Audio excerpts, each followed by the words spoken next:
J'aimerais vous dire en quelques mots la réalité de la vie. La réalité de la vie, c'est que aujourd'hui nous sommes là et que demain nous n'y sommes plus.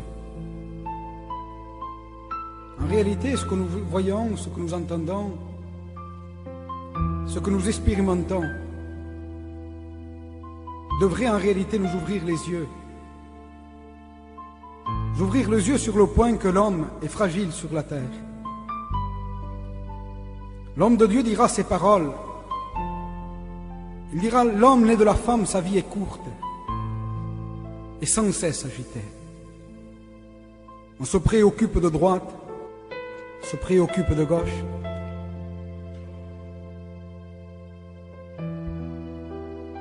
Les hommes ne savent pas.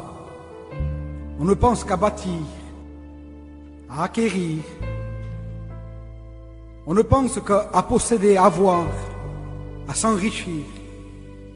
La réalité de la vie est là.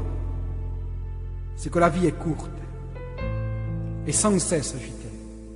Le Seigneur dira un jour ces paroles à un homme. Il dira, il faut qu'aujourd'hui même, je demeure dans ta maison. Il dira, pourquoi aujourd'hui? Parce que nous ne savons pas, la Bible dira, ce qu'un jour peut enfanter. Nous ne savons pas. Aujourd'hui nous y sommes, demain c'est fini. En réalité, dans la vie, tu as le droit de jouer avec tout ce que tu veux. Tu peux jouer avec ton matériel, ton argent. Tu peux jouer avec ta santé. Tu n'as pas le droit de jouer avec l'éternité. L'éternité est longue, disait un jour un homme, surtout quand on la passe loin de Dieu. L'éternité est longue. Et si tu quittes la terre sans le pardon de tes péchés, il y a un endroit qui est terrible, où la Bible dira ces paroles, que même les démons supplient Jésus de ne pas les envoyer. Dans un endroit où c'est fini. Il n'y a plus le moyen de revenir. La Bible dira, celui qui descend au séjour des morts ne remontera plus.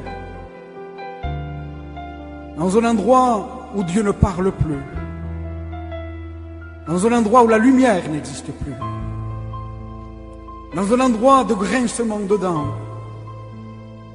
Dans un endroit où on ne désire pas voir venir nos bien-aimés. Dans un endroit où c'est fini. Toute l'éternité. Le Seigneur veut demeurer aujourd'hui même dans ta maison. Si seulement tu reconnaîtrais la fragilité de ta vie, que tu sois un jeune homme, une jeune fille, un vieillard, un père de famille, une mère de famille, que tu sois un jeune ou moins jeune, peu importe, tu es fragile. La vie ne t'appartient pas. Pour cela que dira Moïse dans le psaume 90, qu'en est-il de la vie de l'homme? 70, 80 ans pour les plus robustes, et l'orgueil qui n'en tire n'est que peine et misère. Peine et misère. En réalité, le monde est en train de te tromper. L'homme se croit éternel sur la terre, mais sa vie est courte. Le Seigneur veut maintenant, toi qui es en train d'écouter, si nous chantons des cantiques, si nous prêchons l'évangile, si nous dévouons notre vie, cela n'a qu'un seul but, c'est que tu rentres dans l'éternité avec le Seigneur, que ton âme et ton esprit soient sauvés. C'est pour cela, voilà le but de tout serviteur de Dieu, et encore bien plus de Dieu.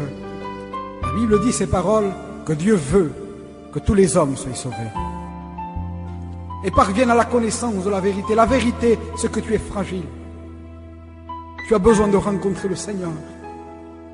Il faut que maintenant, pendant que tu es en train d'écouter, tu ouvres les portes de ton cœur et que tu lui dises, Seigneur, je veux te laisser rentrer dans ma maison. Je veux que tu pardonnes mon péché. Je veux que tu inscrives mon nom dans le livre de la vie. À partir de ce moment, Seigneur, mes destinées sont entre tes mains. Ce qui est formidable, c'est que la Bible dit ces paroles. Le Seigneur ne met point dehors tous ceux qui viennent à lui. Crois-le qu'à partir de ce moment-là, le salut rentre dans ta maison. Que Dieu te bénisse.